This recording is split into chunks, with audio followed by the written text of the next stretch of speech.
For plebs, by plebs, dropping the Bitcoin-only signal. Pleb Underground. Welcome everyone to the Pleb Underground.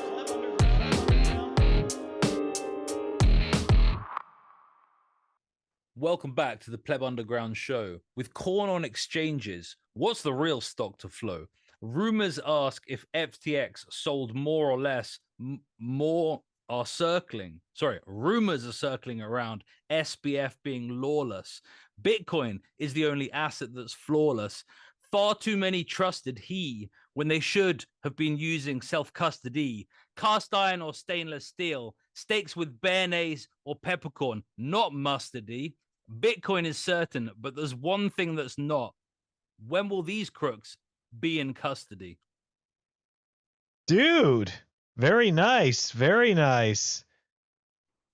Right. Thank you. Let me switch it.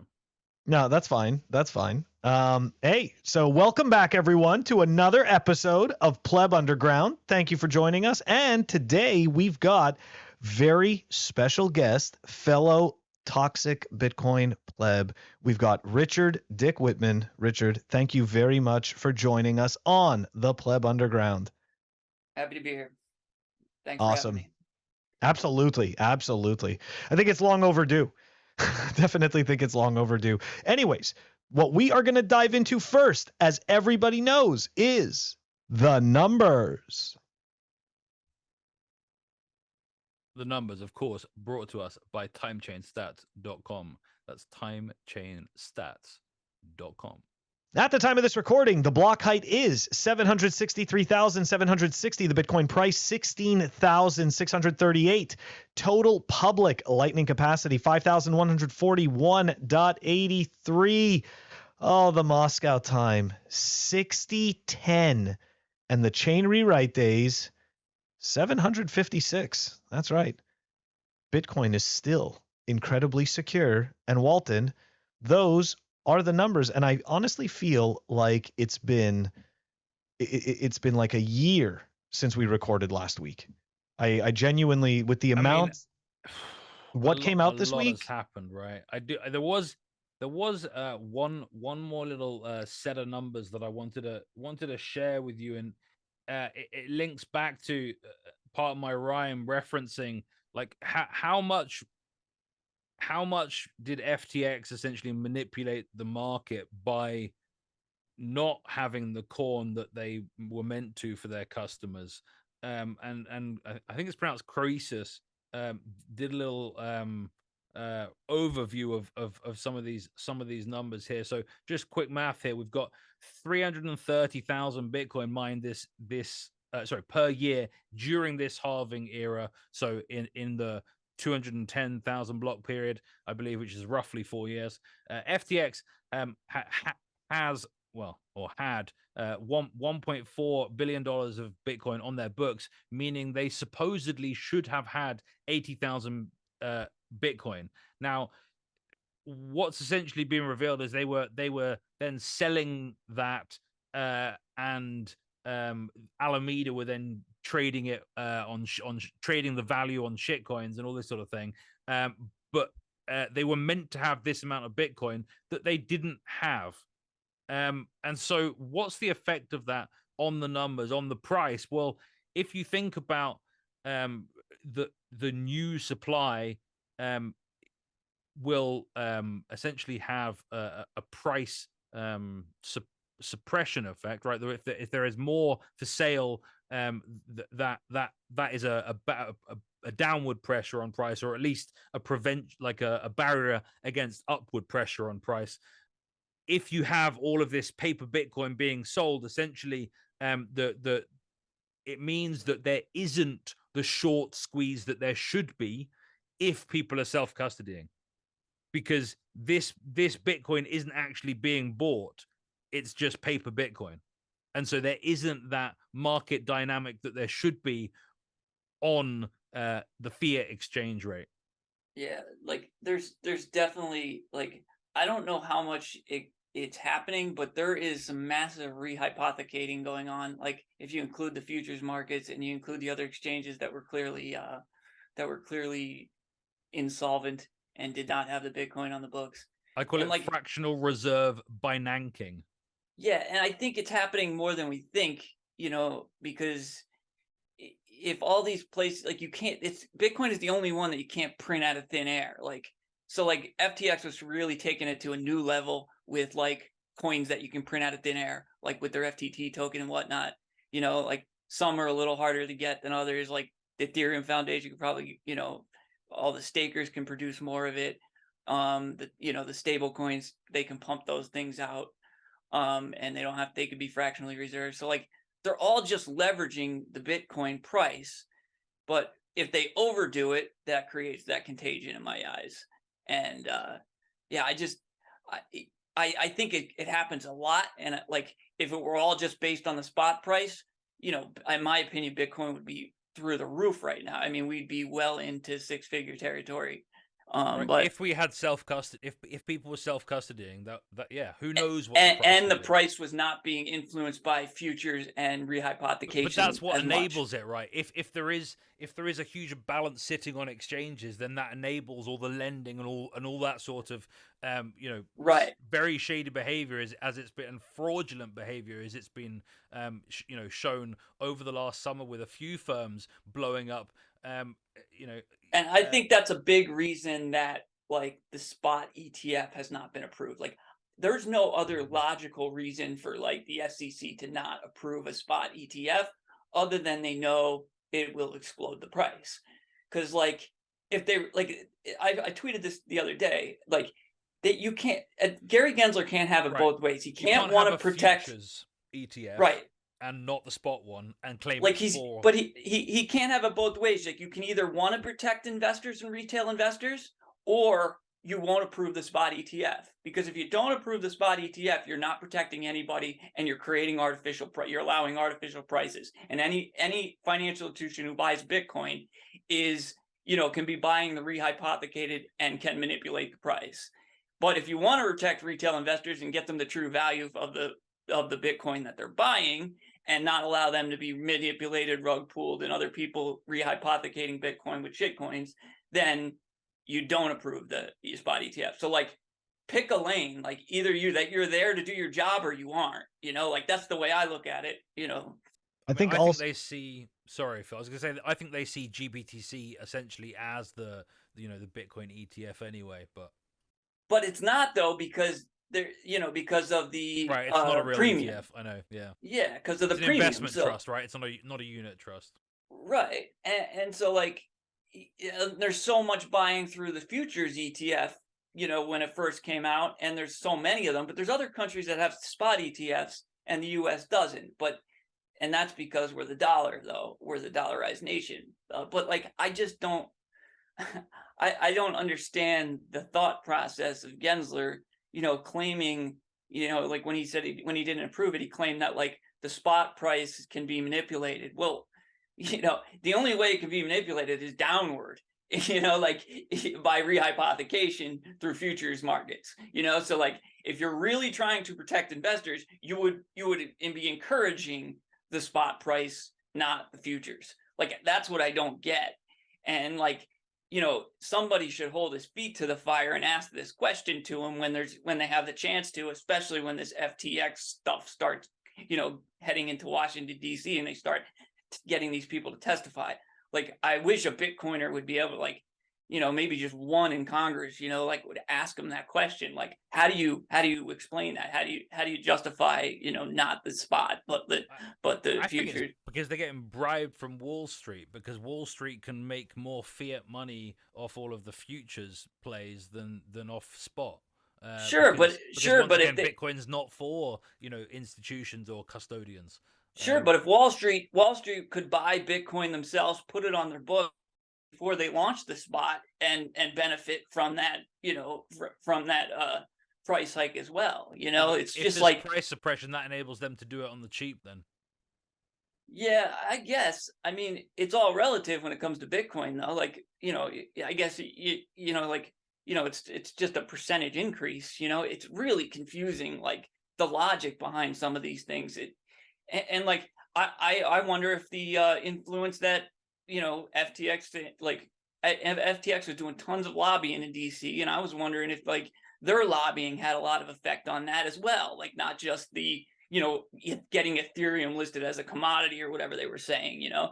I wonder if that had something to do with that, the disapproval of the spot, that delaying on the spot ETF as well, because like it allows them to, you know, print Bitcoin, you know, because if the Bitcoin spot price goes up to whatever, you know, and they're supposed to have 80,000 Bitcoin on their books. Well, if the Bitcoin, you know, if the customers have 80,000 Bitcoin and the spot price shoots up, they're more in a hole than they should be. You know, they have more ground to cover to pick up to match the prices on the books. You know, so like it helps the exchanges who are rehypothecating as well, you know, keeping the price low. In my opinion, like that's the way I see it. I don't know. How do you see it, Phil? You know what? In all honesty, to me, it seems like we're looking at so many different angles, and really what it is at the end of the day is that FTX was a giant money funnel. I think that all of these hazards were known. I don't think, look, you know, we look at Gary Gensler, like he's not an isolated, you know, he's not on an island, right? He's not alone on an island. He's doing what he's incentivized to do. And I think to a certain extent, I think that they're very happy to let the retail investor get completely wrecked in these products. I mean, look, we can't, you know, Mr. Wonderful and what's his name? Novogratz, but forget about Novogratz. I feel terrible. Tom Brady, like totally forgetting. Tom Brady, like, you know what I mean? These people have massive influence, and these people were shilling this crap. Mr. Wonderful Brady's even went up suing Bankman-Fried, but then Brady also who cares? getting sued. Like, there's all these lawsuits bouncing around. They can sue themselves all they want. It doesn't make a difference. The point is that these people wrecked investors, had no idea what they were doing because they got a bunch of money thrown in their faces. And I think that this is desirable, because what are we seeing? Sam Bankman-Fried's father is working with the SEC to push through litigation that he was championing himself for quote unquote crypto regulation. His mother, as it turns out, is a person very high up in the Biden campaign. And again, we are apolitical. This has nothing to, we are not a political channel. We don't care about red and blue. It's all government. It's all bullshit. Okay. It doesn't make a difference. We care about orange. Exactly. We care about orange and we care about Bitcoin. And the point is that there are some really weird links with SBF. And I don't want to go too far into it because that, you know, the Shitcoin Corner is going to cover it. But what I do want to finish the numbers segment on is that the Bitcoiners told you so. Okay. Bitcoiners told you that this was going to happen in 2020. Take a look at this tweet from Magoo. December 19, 2020, pick any of the exchanges that went insolvent over the past 4 years. Also look at companies like BlockFi, Genesis Capital, Celsius. They literally rehypothecate their clients' Bitcoin. All it's going to take is a major liquidity crisis, and they implode and start the dominoes. I mean, right. Magoo is often on point with his calls. Like, it was actually at a Bitcoin Council of Autism on Twitter Spaces back in November. I think it was November 11th. I came across an article that said that the Celsius CFO got arrested because of some accounting questions, essentially. I think he was in Israel. And I said that in Spaces. I think it was reported by one of the kind of shitcoin blah blah blah.com, whatever it is. But Magoo there and then said, "Pack it up, boys. Let's go home. This is the top." And we've been on a slide since then. Magoo's usually pretty accurate. If you think about it, like the people who run these shitcoin exchanges, the incentive for them is not to support Bitcoin. They're happy with Bitcoin existing and having value because that allows them to, that props up the rest of the shitcoin market. But their incentive is not to support the Bitcoin network. I mean, just look at what CZ does. I mean, he charges a large price to withdraw your Bitcoin onto the Bitcoin network, and then he offers you an option to withdraw in his Bitcoin shitcoin token. So like and he doesn't, and it says it on Binance, it's his website, like when you try to withdraw Bitcoin and then you click on SegWit, it says this is under maintenance, and it's been under maintenance for 2.5 years. They don't even do SegWit. Are you serious? No, they allow SegWit deposits, of course, but if you try to withdraw with SegWit, they literally charge 500,000 sats for a withdrawal, and if you try to click on SegWit, it says this is under maintenance, and it's been under maintenance for 3 years. And people are asking always be him under like, maintenance. yeah, exactly, because he wants to say, oh well, it's expensive. He wants people to think, well, it's expensive to withdraw Bitcoin to the Bitcoin network. Why don't I use Binance token shitcoin where it's free? But and then there's people on Twitter asking him like, hey, will you support Lightning? You know, why don't you support Lightning withdrawals? You know, for your client. Like he doesn't even support SegWit. You know, like so like they don't. A lot of these shitcoin exchanges, like the future of Bitcoin is Bitcoin only exchanges and brokerages, because like they're the ones that support Bitcoin, not these shitcoin exchanges. Like even Jesse Powell seems like an honest actor, and I think he does run his exchange clean, but and he does offer Lightning if Bitcoiners ask him for something. He's you know, scams, but yeah, right. He's like, still a shitcoin apologist, though. It doesn't make a difference. He's not trying to. Maybe he's not playing all these games, trying to steal all this extra but he's margin, like I'm this saying, sort of thing. But he's a legit market maker for Bitcoin when it comes to the market, in my opinion. You know, and so he's like, not abusing the spread, is what I meant to say. Like, but he's not abusing the spread. He's not rehypothecating in massive degree. He tries to be as transparent as possible. But the bottom line is, you can't trust anybody when it comes to Bitcoin. Like, and the whole point of it is not to have to trust anyone. Yeah. So, like, I mean, he did name his exchange after a monster. In fairness. So, like, that's what it means. So, and we need more Bitcoin only exchanges and brokerages. In fact, surely Krakens are the most likely creature to cause a boating accident, and therefore maybe he's actually warning you that you shouldn't leave your coins on a Kraken because you'll have a boating accident, and therefore it's a subtle hint. I don't think so. I think he's a bit of a slimy fucker, but hey, maybe. And on that note, we are going to wrap up the numbers, and we are going to dive on into the Hopium. The Hopium is brought to you by Represent. Check them out. Represent Clothing, representltd.com. I'm wearing one of the hoodies right now. Very nice quality shirts, great stitching, great fit, great company. Don't forget to use PlebUnderground for 10% off the representltd.com store. All right, guys. So it's been a rough week. Saw a lot of wheels fall off. One of my friends from my previous job used to always have these excellent analogies about airplanes. And one of them was the analogy of somebody trying to build a plane in the sky while it's flying. It kind of makes me think of FTX. They refuel some planes while in the sky, which I think sounds kind of crazy. But I mean, like building one from scratch while in the sky or something. Like, yeah, it sounds like a shitcoin, Phil. Destined for failure, right? Definitely destined for failure. So and indeed, we did see what happened with FTX, but that is not what we're talking about in the Hopium. I wanted to give everyone genuine hope. So where did we go? We went and got ourselves some Tim Draper Hopium. That's right. This is going to be great. Okay, this is going to make everybody very happy. Have no fear. Okay. His tie, purple tie. That's right. Well, we don't actually get to see his tie, but his messaging. This is some good Hopium. Here we go. Bitcoin bull Tim Draper sticks to 250K price prediction for BTC in 2023. Oh, we're so close.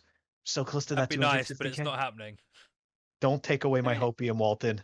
I mean, we're like, the thing about it is, like, all the stuff we talked about in the last section about, like, the rehypothecation and how much is being rehypothecated. Like, the price is being suppressed in a massive way. So, like, massive.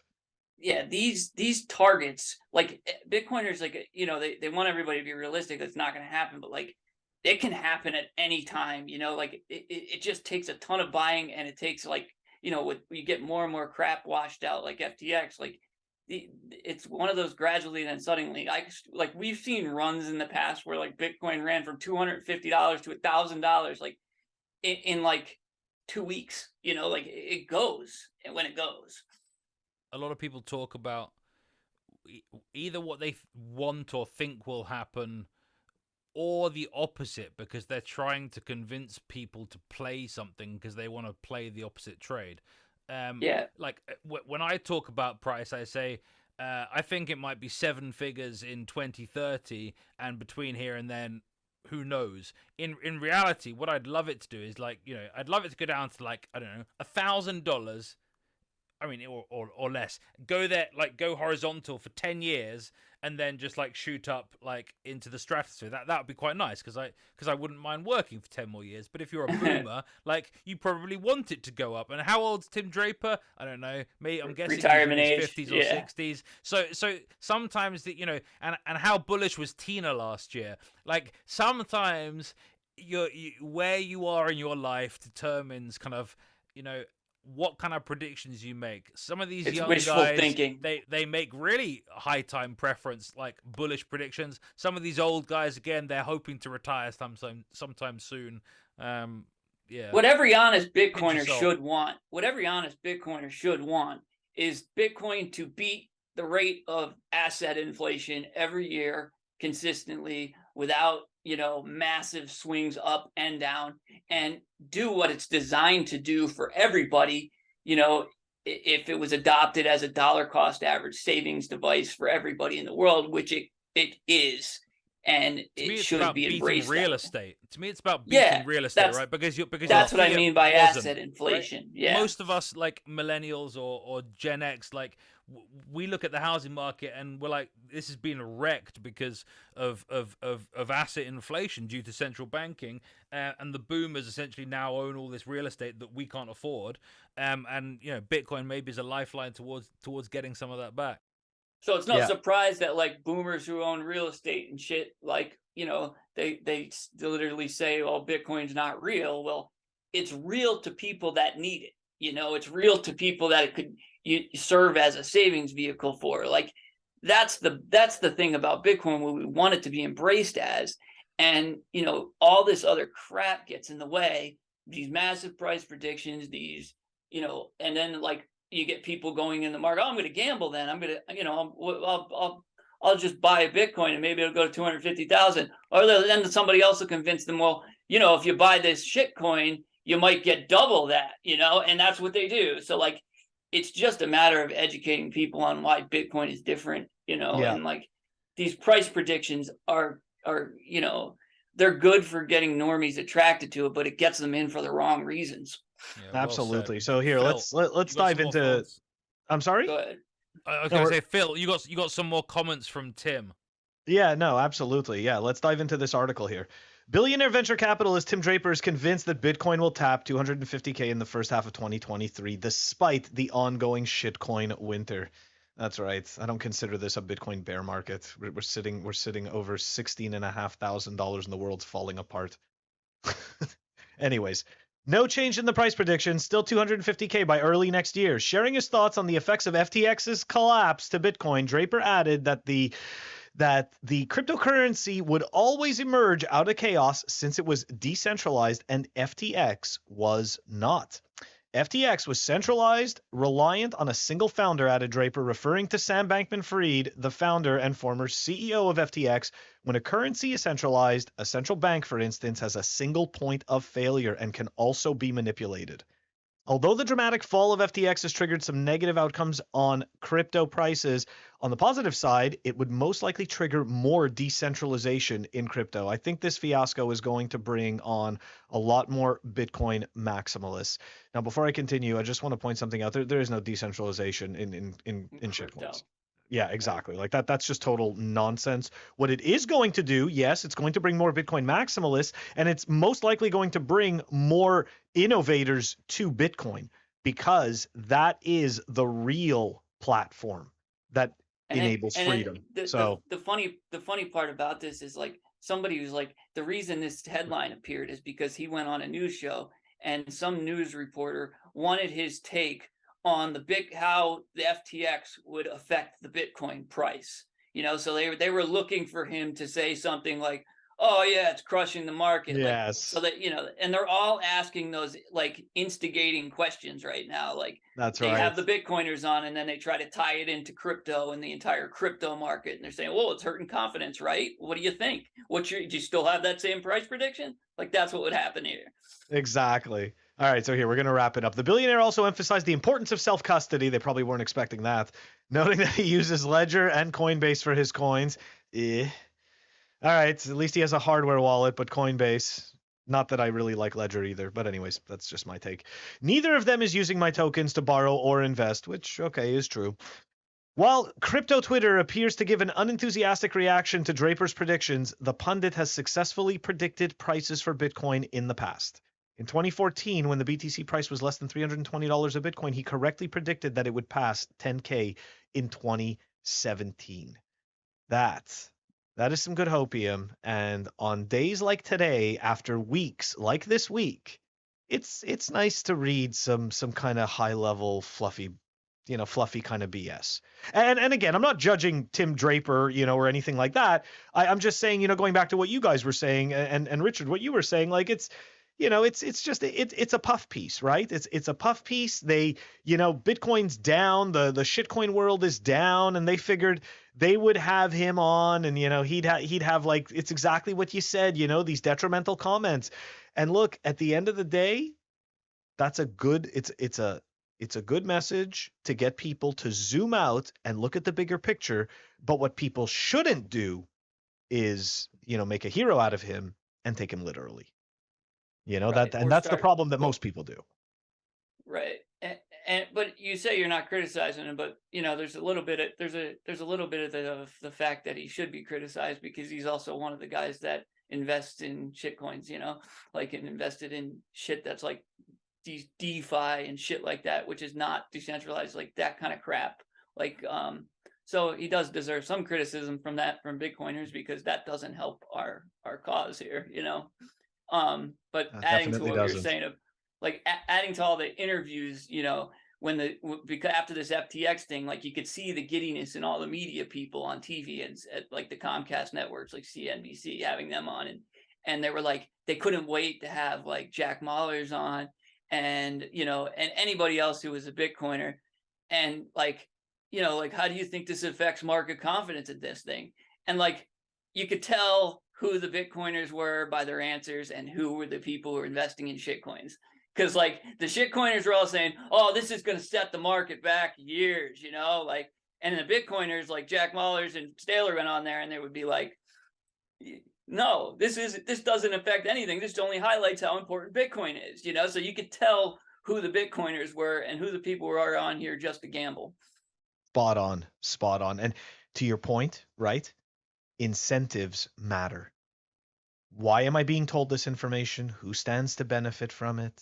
Right? Like all of these questions, why are we being told all these things? So yeah, that's very good points, Richard. Very good. Walton, any comments from you on this Hopium article? Are you bullish? I think hey, look, I'm always bullish, but I'd quite like the price to like not go anywhere for a little while. Like I'm still working, yeah. I know the feeling. I definitely don't have anywhere near enough Bitcoin. Nobody does. He's just trying to accumulate while you can. Note I say Bitcoin, not Bitcoins. So like I really don't. Yeah, like what's the deal with that? People who say Bitcoins, they've got a lot of Bitcoin. Top tip. Yeah. Or they just don't realize that all Bitcoins are Bitcoin. I mean, yeah, there is no decimal Bitcoin point. is plural. There is no decimal point, right? But there is no S. Yeah, there's no There's no S. There's just Bitcoin. Yeah. Like nobody has Bitcoins. Like fish and fish. I mean, you can have you may have several well, Bitcoin, but there are no Bitcoins. So there are only UTXOs. That's right. Yes, exactly. That's why there's no plural. Right. Oh God. Okay.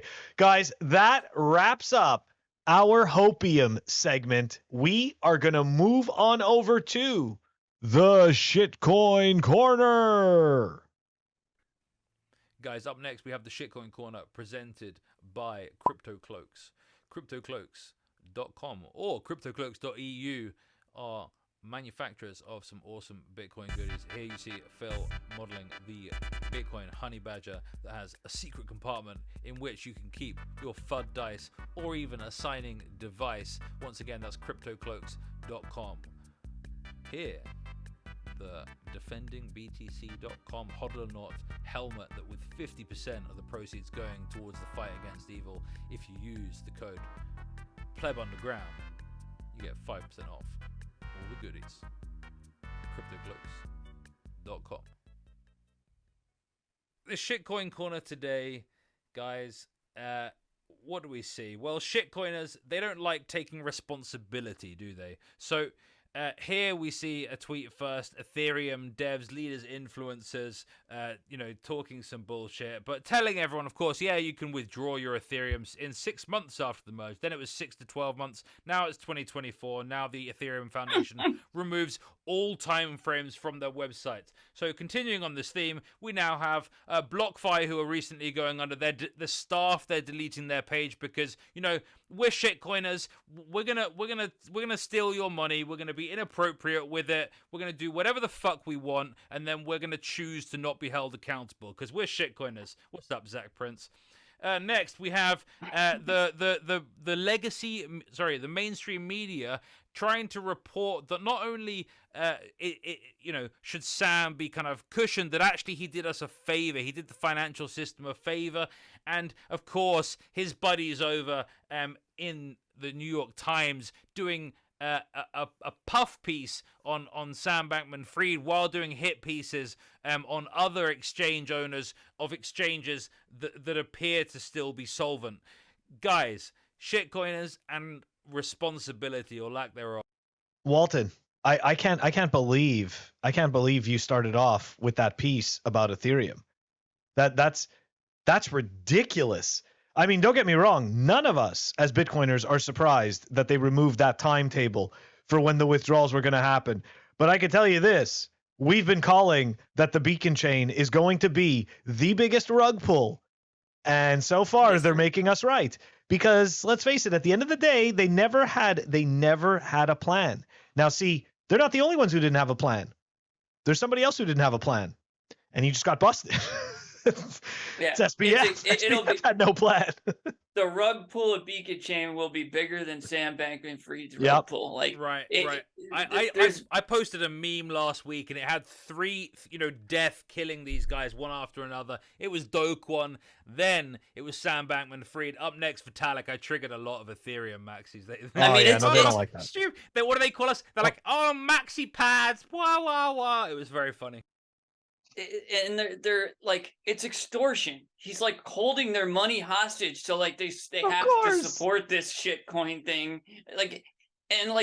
How could you argue that it's decentralized when like he's literally holding users hostage? Like he's literally extorting them. Like it doesn't get any more ridiculous than that. Like it is a full-blown company, and it's a corrupt company. And the only reason they're able to get away with it is because they're not an exchange and they're not regulated, so it's theft what Ethereum does. And I don't know how a state-sponsored attack on Bitcoin. Like I don't see how it's any different from any of these other shitcoins. The SEC seems to be treating it slightly differently. And they may not see it. Like there might be, I don't know if the Ethereum Foundation, if Vitalik sees it that way or not, but like, when you really understand this shit and you break it down, like that's what it is. Like it just adds more contagion. Like they act like they're not trying to be money, but they're literally holding people's money hostage to prop up the price of their shitcoin. Like they only care about their dollar value. Like that's what Ethereum does. And they have so much Ethereum and so much Bitcoin that they on video admitting to dumping on the top. Or sorry, I think Eric Weiss asked him, like, you didn't you didn't sell.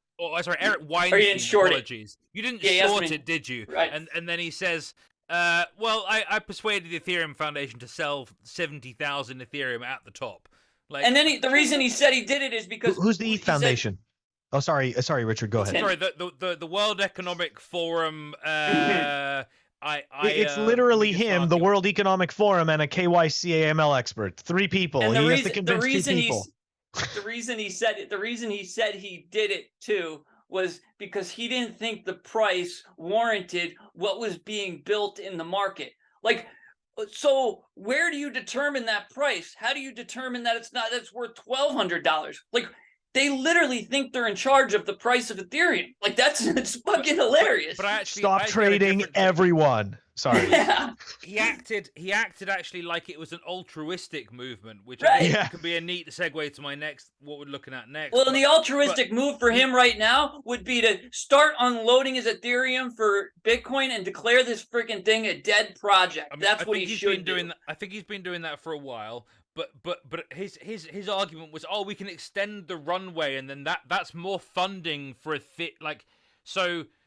Again, it's not decentralized. Like, if there's some central authority who owns a lot of it selling the token to fund their research and development, like that's not a decentralized.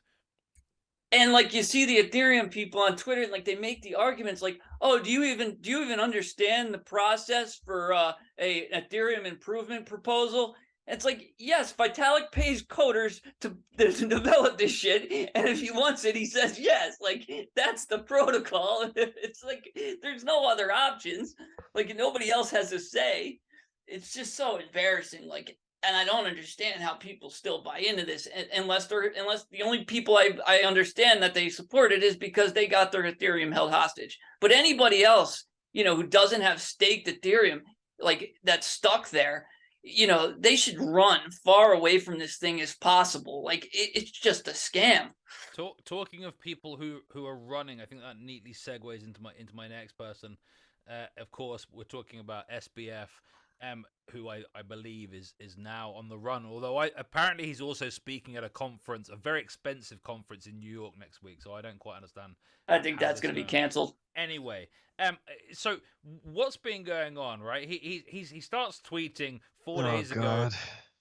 And again, is this just more lack of accountability, or is it pretending I've been hacked, or what is this? I don't know, but I don't. It's some funny business. I thought maybe he was going to say, like, have fun staying poor or something. But no, he says what happened. Well, he should know what happened. He stole everyone's money and then pretended like he didn't. Okay, but yeah, here we go. But this is not legal advice, not financial advice. But that's not going to protect you from going to jail. My memory might be faulty in parts, right? So a bit of legalese, but so SBF here saying, I'll get to what happened, but for now, let's talk about where we are today. This was now 3 days ago. To the best of my knowledge, as of post 11/7, with the potential for errors, Alameda had more assets than liabilities market to market, but not liquid. Alameda had margin position on FTX International, and FTX US had enough to repay all customers. Not everyone necessarily agrees with this. To me, a really weird disclaimer. My one goal is to do right by customers. Yeah, not convinced about that. I'm contributing to what I can to doing so. I'm meeting in person with regulators and working with the teams to do what we can for customers. And after that, investors, but first customers, maybe. My goal, clean up and focus on transparency, make customers whole. Well, I don't know. Again, transparency from someone who is using the customer order book and client funds to trade against his own customers with leverage, and then wrecked his own exchange using his own hedge fund that had too much leverage. Yeah, it doesn't seem reasonable, does it? Anyway, a few weeks ago, FTX was handling $10 billion a day of volume and billions of transfers, but there was too much leverage. More than I realized. A run on the bank and market crash exhausted liquidity. So what could he do? Raise liquidities, make customers whole, and restart.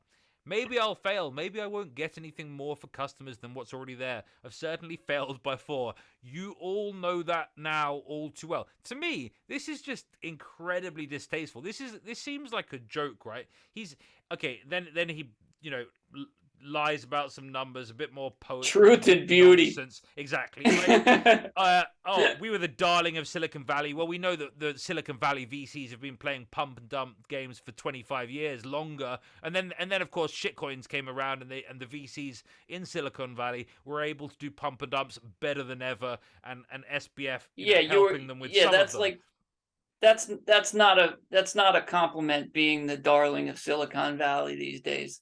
So I just have one more tweet in that thread to share with you guys, and to me this is the one that really is quite distasteful. A few thoughts. He says it's really hard to be a regulator. They have an impossible job to regulate entire industries that grow faster than their mandate allows them to.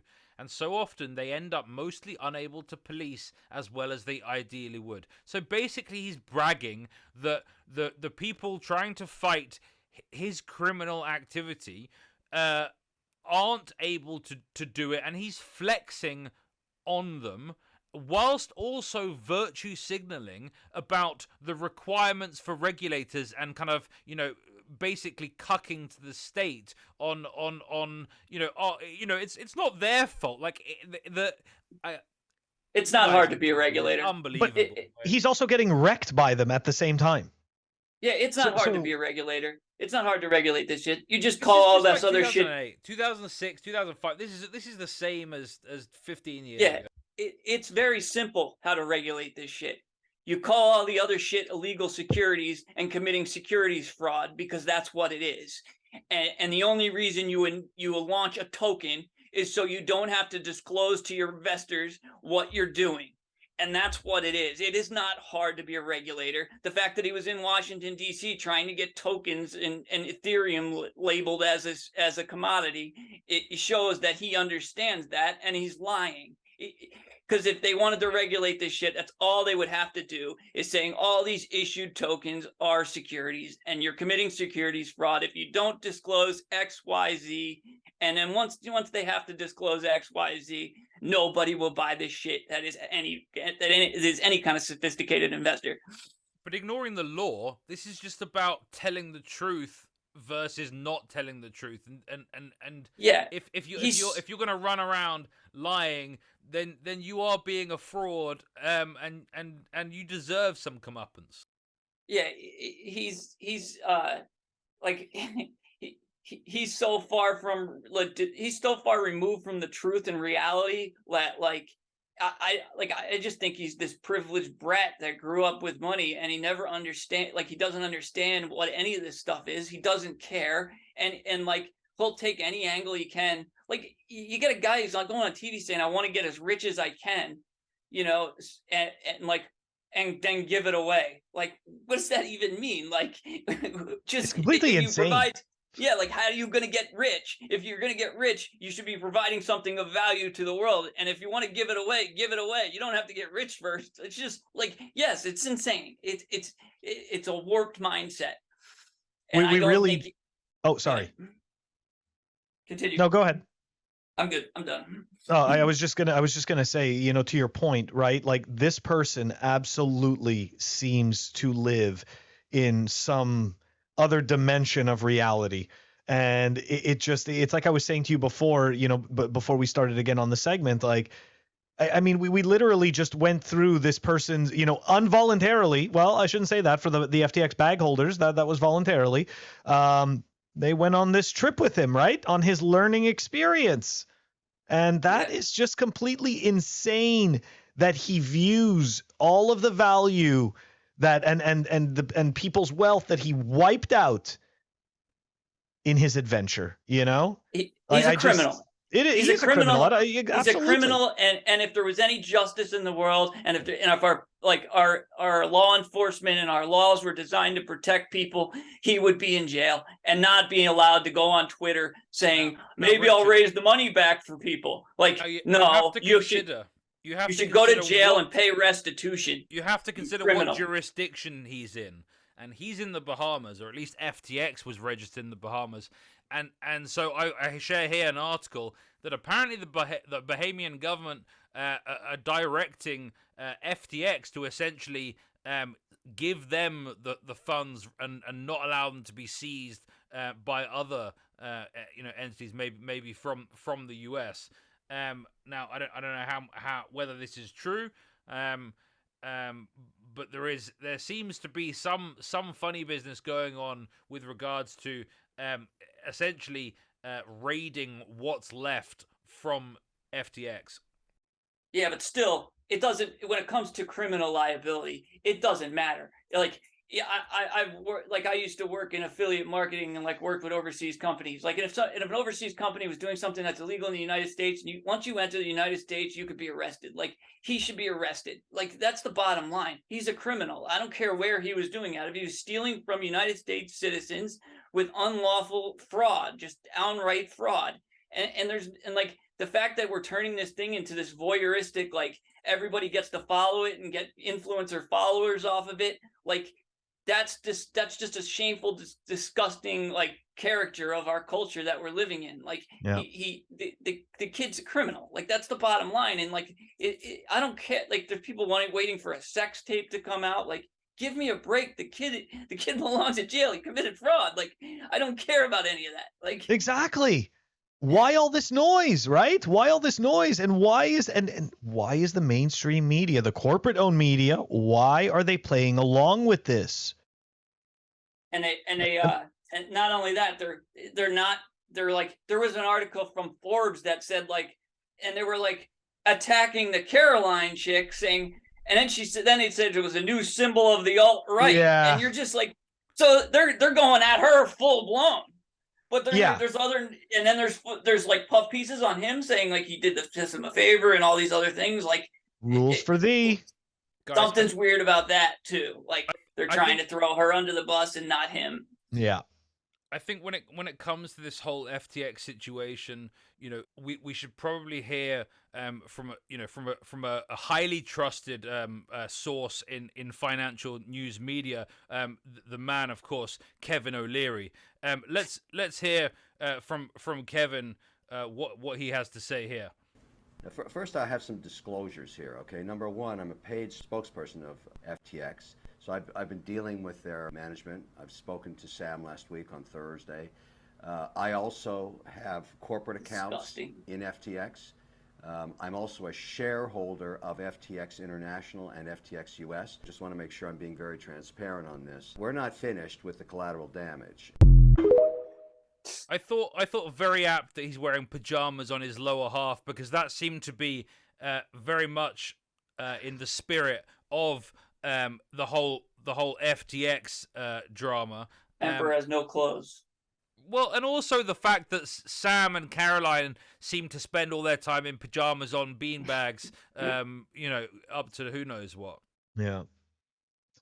I got to tell you, that's the first time I saw that video. I thought that was a different video because I had seen him again, where he, just puts on the suit jacket and that's it. I didn't realize that was that was a newer video.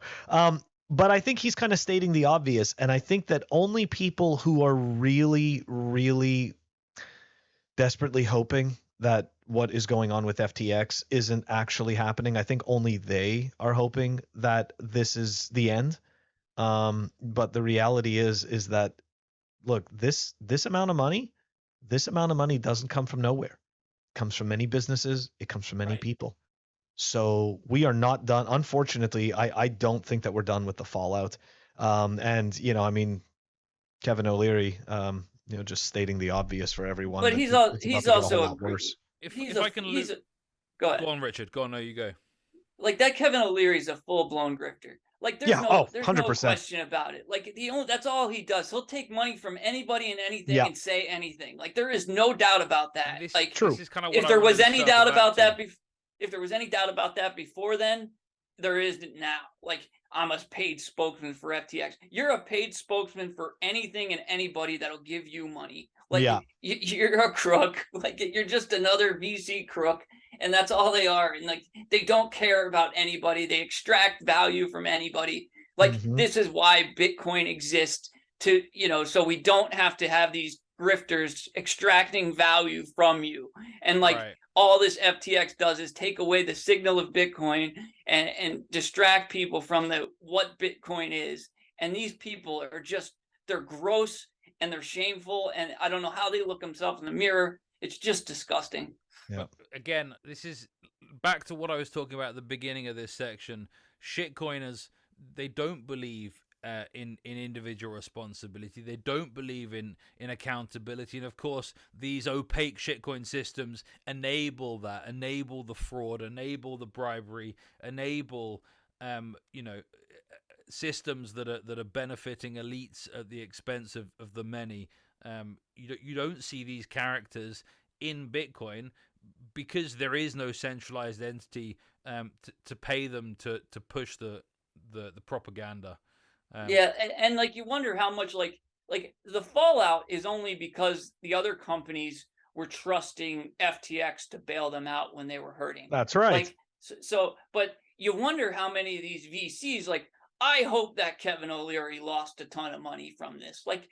He deserves it. They all deserve it. They're all on TV, propping up. They all deserve to lose their crap. shirts.